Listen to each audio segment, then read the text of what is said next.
and action. And we're in Weedy's garden here with Erin from Daleys Nursery. Lucky me, I get to come and spend time with David. And thanks for coming and giving me all these tips on all the little trees that, all the tips that, all the tips that I got from. You've bought some plants from the nursery and you've popped them in the ground. It's nice to come and see the other side of what happens when plants go home. Yeah, you've got. I think they were happy. They were happy to be at the nursery. Some of them are happy to be in the ground out here, but some of them are thinking, "Oh, I want to go back home." If I'd have known the needs of each plant before I put it in the ground, I would have done a lot better. Because some of the trees I put in without really knowing that they'd prefer to be planted underneath the canopy. Plants do have individual needs. Absolutely. And you need to pay attention to what they like. What is their ideal environment? It's like having a classroom full of kids, you know? Some of the kids are really good at footy. They like footy. Some are really smart. Some know what to do. Some kids like to sit in the corner and draw really cool art, you know. And if you understand the needs of each individual, you got a better chance of their thriving. Absolutely. I was excited to get him in the ground, you know. Fantastic, and, as I am. Usually. I didn't do my homework. If I'd have known that you had an app that you could scan the barcode and read what the tree likes and where it likes to live, that would have helped me a lot if I'd have known that before. Yeah, we make it really easy. Every plant that we send out has its classic yellow code on it. It has a QR code on it. You can scan that with your smartphone. It'll give you all the info that we have available that you can use for choosing. I knew that. I didn't know that before. It just helps you when you're planting, gives you a rough idea of what you need to do to make that tree be as beautiful as you imagine that it can be. Yeah.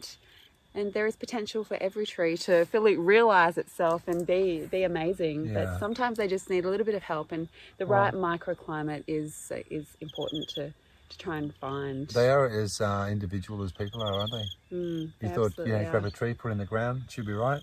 So what you're doing here is quite amazing. You're producing all of this beautiful compost, these beautiful brews, the worm juice, the biochar. You've got all of these amazing ingredients coming together and creating this in this beautiful scenery. You just have such an ideal spot for an orchard. These trees are truly blessed to be in this position. So you've got all of the foundations laid, and then you come in and you put the trees in, and it's that connection between the tree going from the nursery to this new environment that you sort of need to find that bridge. And sometimes that bridge is putting a shade barrier around the plant, growing some plants around that plant that will mother and nurture that plant as it grows and develops.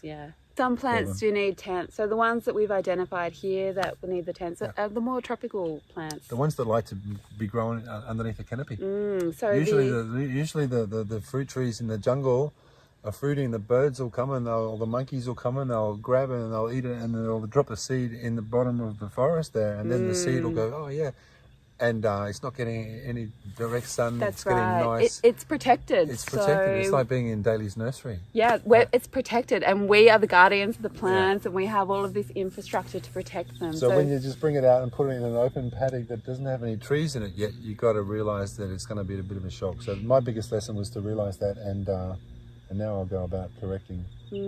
Thanks for having Daleys over at your place. You're welcome. Really happy to thanks walk for around. Coming, and thanks for helping me out with the plants. Be sure to check out the Weedy Garden on YouTube. So the next episode I'm doing is actually on my food forest, and that is how to plant, and protect your food forest. Fantastic. Very cool things to know. Thanks a lot. Thank you. Okay. See you guys.